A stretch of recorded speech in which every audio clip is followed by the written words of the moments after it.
Para, agora. Eu falei isso alto, mas minha voz saiu estranha, como se não fosse minha, porque naquele exato segundo, o velho estava de joelhos no chão do abrigo, com o rosto pingando vinho do porto e a mão tremendo em cima de um pacote de arroz rasgado. E o rapaz estava com o pé levantado. Eu vi o tênis branco dele descendo devagar, como se ele quisesse fazer aquilo durar.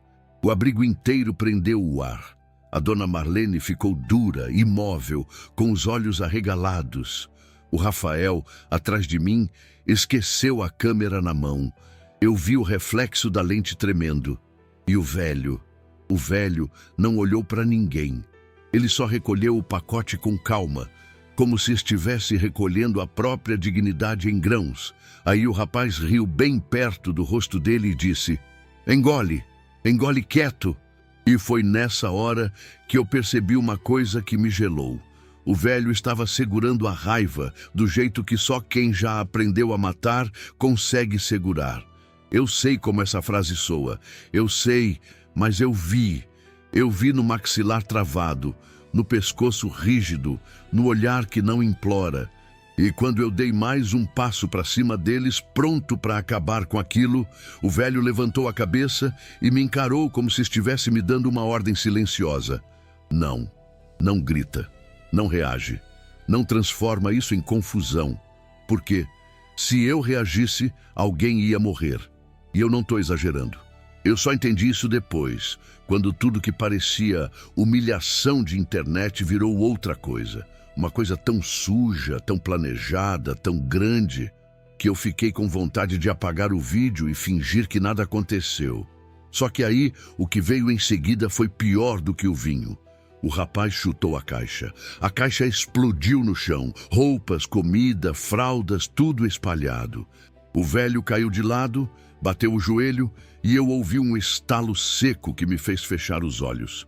E mesmo assim, mesmo com dor, ele não gritou.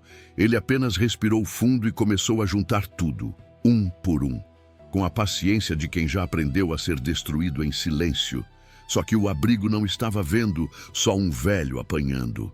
Porque naquele instante, um homem mais velho na porta, o seu Geraldo, ficou branco, como se tivesse visto um fantasma voltando da guerra.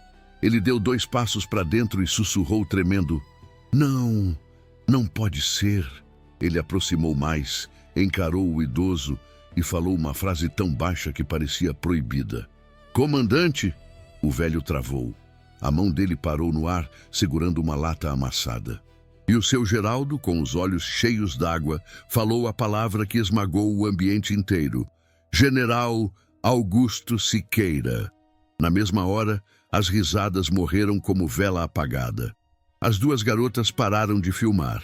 O rapaz que chutou a caixa perdeu o sorriso. E eu senti um arrepio subindo pelas minhas costas porque eu pensei: não, isso não está acontecendo. Porque se aquele homem era mesmo quem disseram, então eu estava vendo um general, um homem que já deu ordem para milhares, sendo humilhado como se fosse ninguém. E eu vou te falar, eu achei que a história era um general escondido ajudando um abrigo. Mas o que eu descobri depois me fez perceber que aquele vinho do Porto foi só o primeiro aviso. A verdade é que eles não estavam ali por causa dele. Eles estavam ali por minha causa. E eu só fui entender isso quando cheguei em casa. E encontrei um envelope no meu portão com uma foto minha, tirada de perto, e uma frase escrita à mão: para de cavar. Você não sabe o que está prestes a libertar. Só que calma. Eu sei que agora você quer que eu te conte tudo de uma vez, e eu poderia. Mas se eu te der o final agora, você perde o choque que eu senti quando cada peça foi encaixando. E eu descobri por que aquele velho aceitou a humilhação sem reagir. Então faz o seguinte, se inscreve no canal agora, porque se você sair antes do final, você vai ficar com a versão errada dessa história. E compartilha esse vídeo com alguém que você ama, porque tem gente que precisa entender esse tipo de manipulação antes de cair nela. Respira. Eu cheguei naquele abrigo achando que o dia ia ser simples. Sabe esses dias que parecem previsíveis? Aquele tipo de situação em que você já imagina o começo, o meio e o fim antes mesmo de tudo acontecer. Mas deixa eu te perguntar uma coisa, olhando direto para você agora. Quantas vezes na sua vida algo parecia comum e depois se revelou completamente errado? Era para ser só ajuda, só mãos carregando caixas, só gente tentando fazer o bem. O abrigo ficava num bairro afastado de Porto Alegre, um lugar onde o barulho da cidade chega fraco, como se o mundo tivesse esquecido que aquelas pessoas existem. A dona Marlene coordenava tudo com uma firmeza silenciosa, pequena no tamanho, mas com aquele tipo de presença que impõe respeito sem levantar a voz. O clima era leve, conversas soltas, pessoas indo e vindo, tudo parecia normal demais. Até que eu vi ele.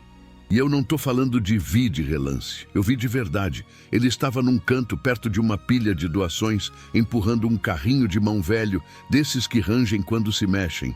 Um senhor comum aos olhos de quem passa rápido. Mas se você parasse por 2 segundos, só 2, dava para perceber que tinha algo fora do lugar. Porque não era só um idoso ajudando, era o jeito. Cada movimento era calculado, sem pressa, sem desperdício, sem esforço exibido. Ele se movia como alguém que já aprendeu a economizar energia, não por fraqueza, mas por disciplina. Ele não reclamava, não chamava a atenção, não pedia ajuda, apenas fazia. E o mais estranho de tudo, quando alguém se aproximava, ele baixava o olhar. Não por vergonha, era diferente. Era como se ele tivesse aprendido, ao longo da vida, que ser visto dava problema. Como se a invisibilidade fosse uma proteção. Agora me responde com sinceridade. Quem aprende a viver assim? Quem passa a vida tentando não ser notado? Aquilo me deu um aperto no peito. Um alerta silencioso, porque eu já vi gente cansada, já vi gente quebrada, já vi gente derrotada. Mas ali não era isso. Ali tinha controle, tinha contenção, tinha algo sendo segurado por dentro. Eu cheguei perto com cuidado e falei num tom normal, tentando não invadir. Bom dia, senhor. Precisa de ajuda? Ele levantou os olhos por um segundo, e esse segundo mudou tudo. Não foi um olhar fraco, não foi um olhar perdido, foi um olhar firme demais para alguém naquela posição. Um olhar cansado, sim, mas com algo que não se apaga fácil, como uma chama escondida atrás de cinza. Ele respondeu baixo, educado, sem emoção exagerada. Bom dia, meu filho. Obrigado, eu dou conta. Meu filho, essa palavra ficou ecoando na minha cabeça, porque tinha carinho, mas tinha distância, como se ele estivesse colocando um limite invisível. Como se aproximar demais de alguém fosse perigoso. Como se vínculo fosse um risco que ele não podia correr. Eu me afastei, voltei ao trabalho, mas já não estava mais ali por inteiro. Minha atenção ficou presa nele. Cada passo, cada gesto, cada silêncio. E quanto mais eu observava, mais uma pergunta martelava na minha cabeça. O que alguém precisa ter vivido para carregar caixas daquele jeito e carregar a própria história em silêncio? Foi então que o ambiente mudou, sem aviso, sem transição, sem tempo para se preparar, risadas altas demais, vozes confiantes demais, passos que não combinavam com aquele lugar. E no instante em que eu virei o rosto, eles chegaram. O clima mudou no segundo em que eles entraram. Sabe quando o ar fica diferente, mesmo sem ninguém dizer nada? Quando o barulho parece alto demais, fora de lugar? Foi exatamente isso que eu senti. Um incômodo imediato, daqueles que o corpo percebe antes da cabeça entender. Eram 4. 2 rapazes, 2 moças. Roupas caras demais para aquele ambiente. Tênis branco impecável, sem uma mancha de poeira. Perfume forte invadindo o espaço como se eles quisessem marcar território. Eles não entraram, eles chegaram rindo alto, falando por cima uns dos outros, já com o celular apontado para tudo. Como se aquele abrigo não fosse um lugar real. Como se as pessoas ali fossem cenário. Me diz uma coisa, Você já viu gente que entra num lugar achando que tudo ali existe para servir a ela? A dona Marlene foi até eles com educação, do jeito que sempre fazia. Sorriso contido, postura firme. E antes mesmo dela terminar de falar, eu ouvi uma das garotas comentar sem baixar o tom: "Ai, que fofo! Vamos gravar aqui rapidinho, vai bombar." Naquele instante, meu maxilar travou. Porque aquele tipo de frase não é inocente. Eu reconheci na hora. É o tom de quem não vê pessoas, vê oportunidade. Gente que transforma dor em trampolim, humilhação em entretenimento. Você conhece esse tipo também, né? Um dos rapazes olhou em volta, avaliando o lugar como quem escolhe figurante, até que os olhos dele pararam no velho, empurrando o carrinho, concentrado no trabalho. E o sorriso dele mudou. Ele apontou e falou alto, debochado: "Ô vô, faz pose aí com a caixa, vai. Finge que tá feliz." O velho não respondeu, não discutiu, não reagiu, não levantou a voz. Ele simplesmente continuou: "E deixa eu te falar uma coisa importante. Não existe nada que irrite mais gente cruel do que alguém que não reage." Aquilo foi como jogar gasolina no fogo. Eu vi o rosto deles mudar. O riso ficou mais torto, mais ousado, mais perigoso. A garota então puxou uma garrafa elegante, dessas que claramente não pertenciam àquele lugar. Vinho do Porto. Até hoje eu não sei de onde aquilo saiu. Ela levantou a garrafa como se estivesse num brinde e disse rindo: "Para comemorar a solidariedade." E antes que qualquer pessoa conseguisse processar o que estava acontecendo, ela virou o vinho no peito do velho. O líquido escuro escorreu devagar pela camisa, pingou no chão. O cheiro forte de álcool tomou o ambiente e eles começaram a rir alto, enquanto filmavam, comentando entre si: "Olha isso, mano, vai viralizar." Eu senti o estômago revirar. O velho fechou os olhos por um segundo. Só um. Eu via a garganta dele se mexer, engolindo seco. Aquilo não era fraqueza, era controle. Um controle absurdo. Ele respirou fundo e tentou seguir como se nada tivesse acontecido. Você consegue imaginar o esforço necessário para fazer isso? Para continuar, depois de ser reduzido a piada? Meu corpo reagiu antes da minha cabeça. Eu dei um passo à frente, pronto para intervir.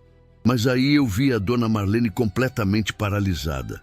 Vi voluntários imóveis, em choque. Vi gente com medo de piorar a situação.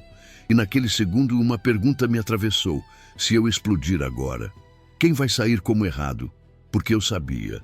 Eles iam inverter, iam se fazer de vítimas, iam transformar aquilo em outro espetáculo. Então eu mudei a estratégia. Eu me coloquei à frente deles e falei alto, olhando direto nos olhos, sem gritar, mas sem recuar: "Vocês têm certeza do que estão fazendo?" Eles viraram devagar. E aí veio aquele sorriso, frio, desprezível. O tipo de sorriso que diz sem palavras: "Você não manda em nada." Foi nesse momento que tudo desandou de vez. O rapaz deu um passo à frente e chutou a caixa que o velho segurava. A caixa virou no ar, bateu no chão, arrebentou. Roupas, comida, fraldas, tudo espalhado. O velho perdeu o equilíbrio e caiu de joelhos.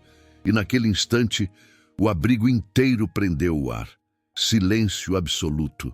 Porque todo mundo ali entendeu ao mesmo tempo que aquilo tinha passado de qualquer limite. E nada, absolutamente nada, seria igual depois daquele segundo. Enquanto todo mundo travava, eu vi uma coisa pequena, mas absurda. Quando ele se ajoelhou, o velho moveu o corpo como quem aprendeu a fazer isso com precisão. Não era um idoso lento. Era alguém treinado, controlando a dor e o orgulho com técnica. Ele pegava item por item e colocava na caixa, sem drama. E aí um dos jovens disse: "Isso, recolhe mesmo.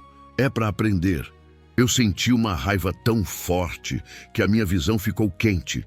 Eu ia avançar. Só que o velho levantou a cabeça. Ele olhou para o jovem com calma. Mas não era calma de submissão. Era calma de quem já viu coisa pior. E isso, por algum motivo, assustou o rapaz por um segundo. O rapaz disfarçou com outra risada. E então entrou o homem mais velho na porta. Um senhor chamado Seu Geraldo, voluntário antigo. Ele viu a cena e congelou. Eu notei que ele não olhava para os jovens.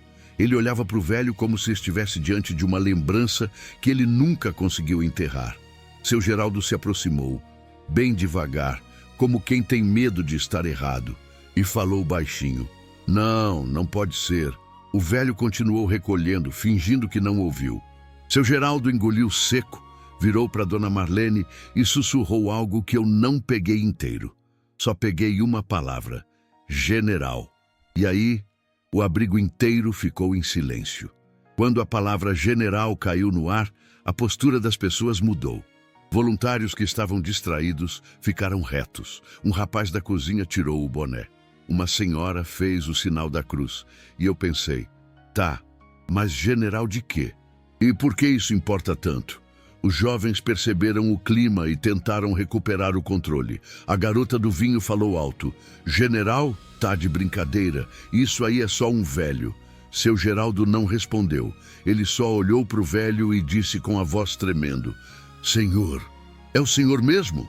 O velho fechou a mão na borda da caixa. Eu vi o pulso dele tremer. E por um instante, o rosto dele ficou duro, como se uma porta dentro dele tivesse fechado com força. Ele respondeu, não sei do que o senhor está falando, mas seu Geraldo insistiu. Eu servi sob o comando do senhor, em Manaus, em 1999. Eu vi a pele do velho perder cor. E aí eu entendi. A humilhação ali era pequena perto do que estava tentando ficar enterrado. Só que antes de eu contar o que essa frase destravou, eu quero te perguntar uma coisa, e eu quero que você responda nos comentários, porque isso muda tudo. Você acredita que uma pessoa pode tentar sumir do próprio passado? Você acha que dá para recomeçar do zero de verdade? Ou o passado sempre encontra a gente? Escreve aí, o passado volta, ou dá para recomeçar? Eu vou ler porque eu preciso saber como você enxerga isso antes do que vem a seguir. Porque depois daquele momento, a história saiu do controle de um jeito que eu nunca vi. Eu respirei fundo e fui para cima dos jovens, sem encostar, mas impondo presença. Acabou. Vocês vão embora agora. O rapaz debochado riu. Quem é você? E eu, com o sangue fervendo, eu sou alguém que não vai deixar vocês transformarem gente em lixo para dar risada. Ele levantou o celular. Então tá bom, famosinho, vou postar você lacrando. A Dona Marlene tentou intervir. O abrigo inteiro estava tenso. E o velho levantou, segurando a caixa fechada com as duas mãos. O vinho ainda escorria no tecido da camisa. Ele virou para mim e falou baixo, mas firme. Meu filho, não. Eu fiquei sem reação. Não. Como assim não? O senhor tá... Ele me cortou com um olhar. Um olhar que dizia, eu já sei onde isso termina. Não briga por mim. Não hoje. A voz dele tinha um peso estranho, como se ele estivesse segurando uma avalanche dentro da garganta. Eu queria insistir, mas ele me deu a frase mais desconcertante que eu já ouvi numa situação dessas. Eles ainda não sabem no que estão mexendo. E eu não quero que descubram aqui. O meu estômago gelou, porque aquilo não era medo dos jovens. Era medo do que viria quando a verdade aparecesse. E adivinha, a verdade apareceu, só que não do jeito que ninguém esperava. Enquanto ele passava por mim, eu vi algo no bolso interno da camisa meio escondido. Um pedaço de metal preso num cordão. Parecia uma medalha. Mas não era medalhinha de santo. Era uma insígnia, algo oficial, antigo. Eu só vi um relance. E nesse relance, eu senti uma coisa absurda. Eu já tinha visto aquilo antes. Mas onde? Eu fiquei travado. Minha memória puxou uma imagem distante. Uma foto antiga na casa do meu pai, guardada numa gaveta.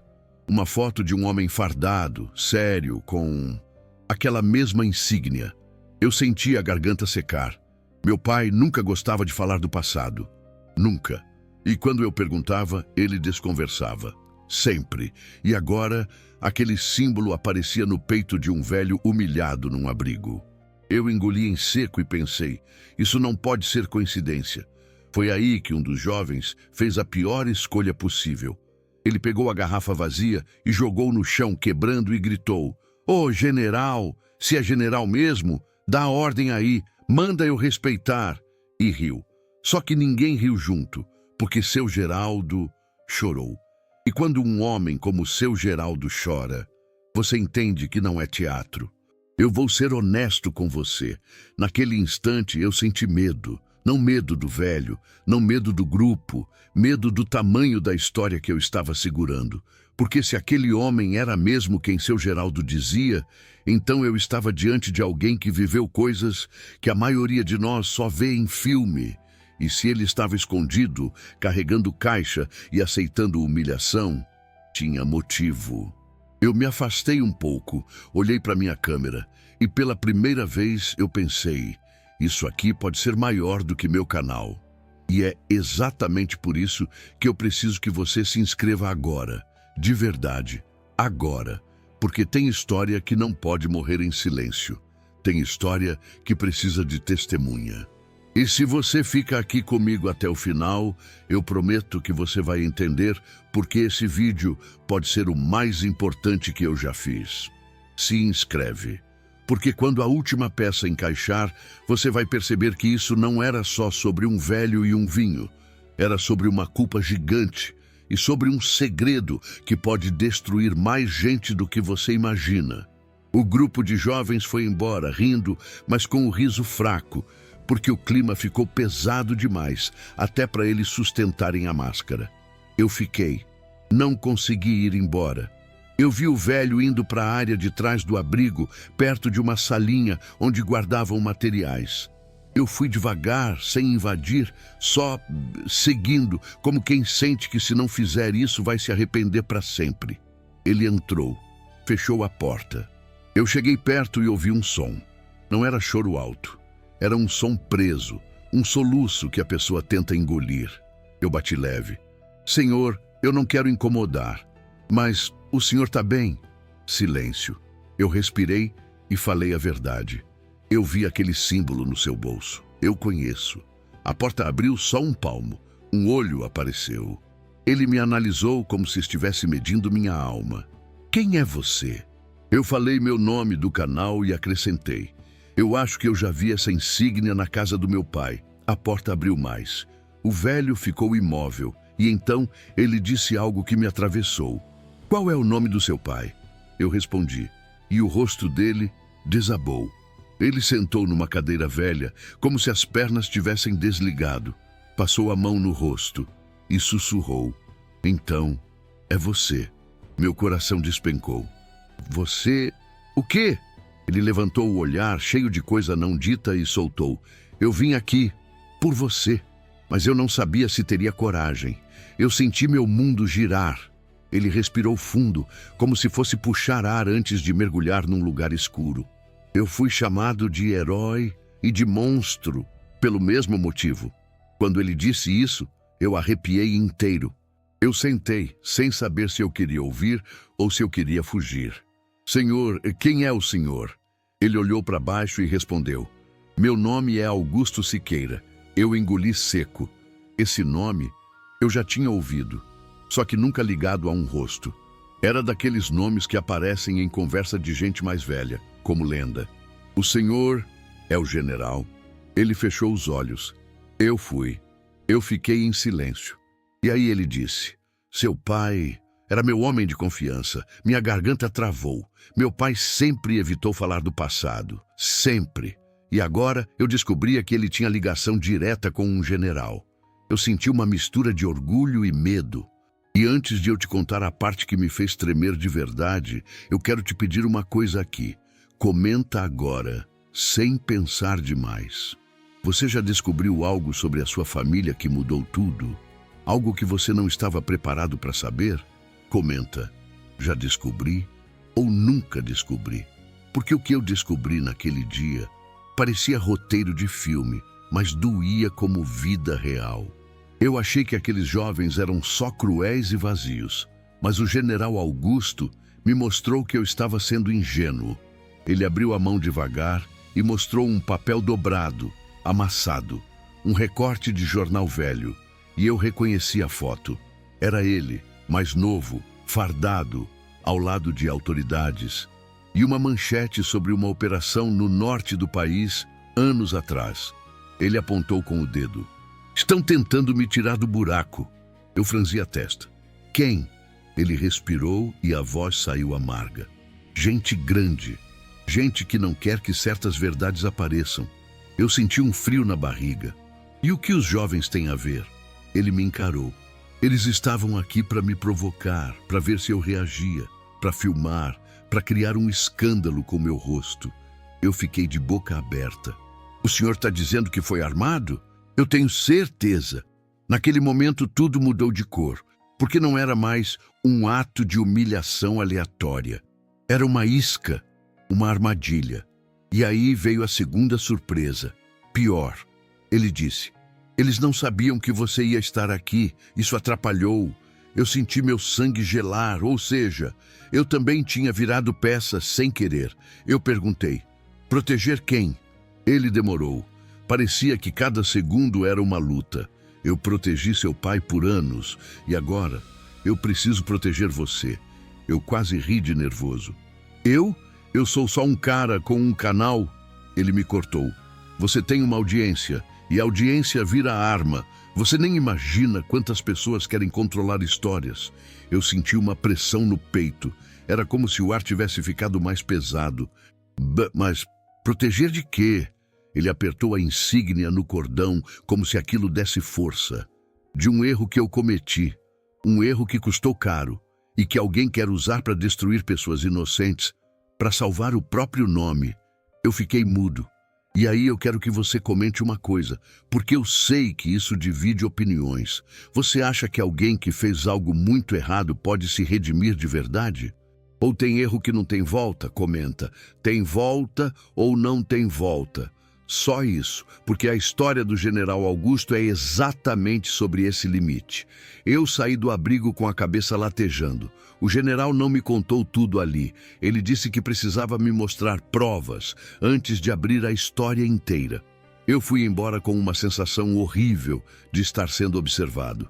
Cheguei em casa à noite, em Canoas, e já no portão eu vi um envelope pardo, sem remetente, preso com fita. Meu coração acelerou. Eu olhei para os lados, rua vazia, silêncio. Eu peguei o envelope e senti um peso dentro. Entrei, tranquei tudo e abri. Tinha uma foto minha, eu no abrigo, eu conversando com o general. Eu senti o estômago virar. E no verso, uma frase escrita com letra firme, não se meta, o velho não é herói. Eu sentei no chão, porque aquilo era a confirmação. Tinha gente me acompanhando. E eu pensei, se alguém está me mandando recado, é porque eu encostei numa verdade que incomoda. E quando eu achei que era só ameaça, eu ouvi algo do lado de fora, um carro passando devagar demais. Eu apaguei as luzes. E eu fiquei ali no escuro, com a foto na mão, sentindo que meu canal tinha virado um alvo. No dia seguinte, eu acordei com o celular vibrando, número desconhecido. Eu atendi. Alô? Uma voz feminina, séria. Você não me conhece, mas eu conheço você. Meu nome é Letícia Nogueira.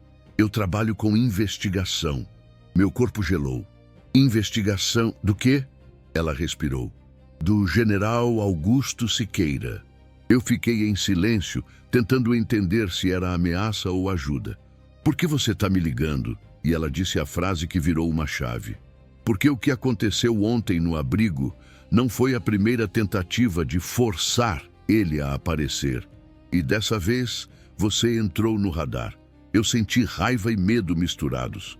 Quem está por trás? Ela não respondeu direto. Só disse, se você continuar, faça direito. Não seja imprudente. E, por favor, não confie em todo mundo que disser que quer ajudar. Eu quase perguntei 1000 coisas, mas ela finalizou. Encontre o general hoje, antes do pôr do sol, em Gramado. Ele vai te mostrar o que você precisa ver. Depois disso, não dá mais para voltar. E desligou. Eu fiquei olhando para o celular como se ele tivesse queimando minha mão. Gramado? O que um general escondido e uma investigadora tinham para me mostrar em Gramado? Eu respirei fundo e pensei, ok, então eu vou até o fim. Eu fui para Gramado com o Rafael, sem contar detalhes para quase ninguém. Eu não queria expor minha família, nem o canal. Marcamos com o general num lugar improvável, uma padaria simples perto do centro. Ele estava sentado no canto, boné, óculos escuros. Quando eu sentei, ele colocou uma caixinha de madeira na mesa. Aqui dentro está o motivo de eu ter sumido. Eu engoli seco. Ele abriu. Dentro tinha um pendrive. Um pendrive comum, desses que você compra em qualquer loja. E eu pensei, não é possível que tanta tensão seja por causa disso. O general viu minha expressão e disse, o que está aí dentro não é arquivo, é dinamite social. Eu senti um arrepio. Ele explicou. Anos atrás, ele participou de uma operação grande, envolvendo desvio de recursos, gente importante e uma cadeia de comando que ia muito acima dele. E ele guardou provas, não para chantagear, mas como seguro, porque ele percebeu tarde demais que estavam tentando fazer dele um bode expiatório. Eu me calei para proteger pessoas, mas o silêncio também protegeu criminosos. Essa frase me esmagou. E aí ele disse, seu pai descobriu isso comigo, e quando ele tentou falar, foi ameaçado. Ele escolheu sumir do passado para manter você vivo. Eu senti minha garganta fechar. Meu pai viveu escondendo isso por mim. E aqui eu quero que você comente uma coisa, porque eu sei que isso mexe. Se você descobrisse que alguém que você ama se sacrificou em silêncio por você, você ficaria grato ou revoltado? Comenta, grato ou revoltado, porque eu senti os dois ao mesmo tempo. Eu vou te contar o que eu prometi, a revelação inteira. O general Augusto Siqueira não estava no abrigo por caridade apenas.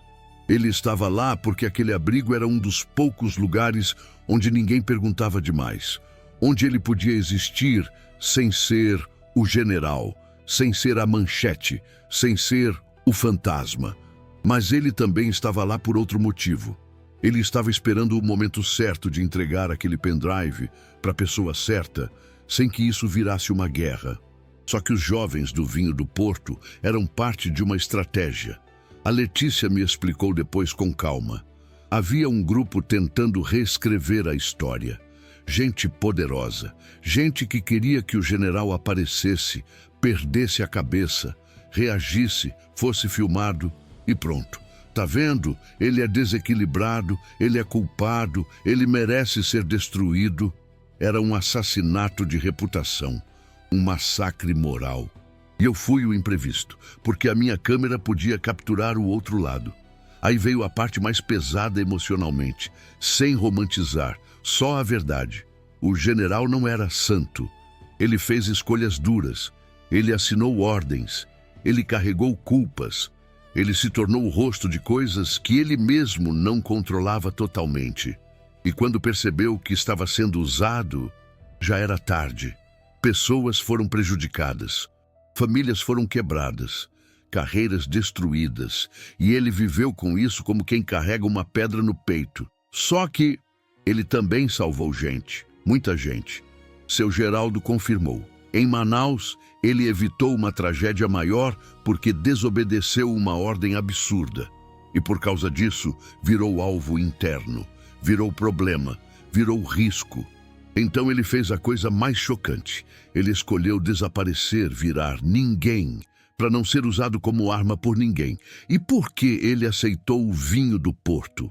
Por que ele não reagiu? Porque ele sabia, qualquer reação viraria munição.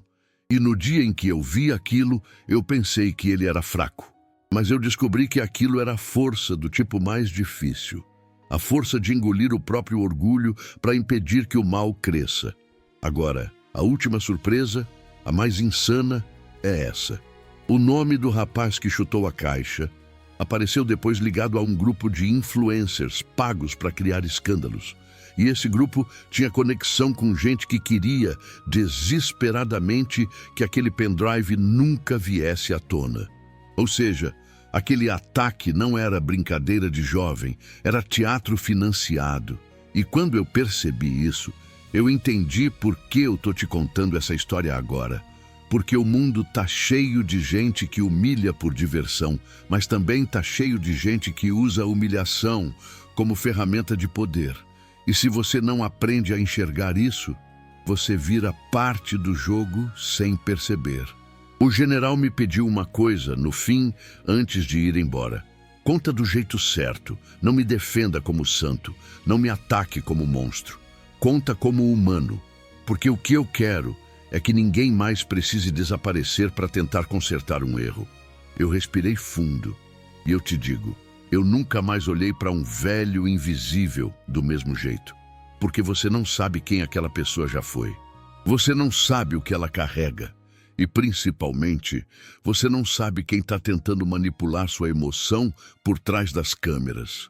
Agora, se essa história te pegou, eu quero te pedir tudo, porque isso ajuda o canal a continuar trazendo histórias que mexem com a gente de verdade. Se inscreve no canal agora para não perder os próximos relatos, porque o próximo vídeo é uma história ainda mais absurda e ela se conecta com essa mais do que parece. Deixa o like, porque isso faz o vídeo chegar em mais gente que precisa abrir os olhos. Compartilha com alguém que você não quer ver sendo manipulado por conteúdo vazio. Comenta aqui embaixo. Você teria coragem de revelar uma verdade grande, mesmo sabendo que isso pode virar uma guerra? Escreve, eu revelaria ou eu me calaria. E se você chegou até aqui, escreve também Vinho do Porto nos comentários. Só para eu saber que você viu até o fim e merece o próximo nível dessa história. E agora, aparece na sua tela uma outra história. Uma história que começa com uma ligação anônima e termina com uma revelação que eu demorei anos para entender. Ela está aparecendo aí. É só clicar para assistir agora.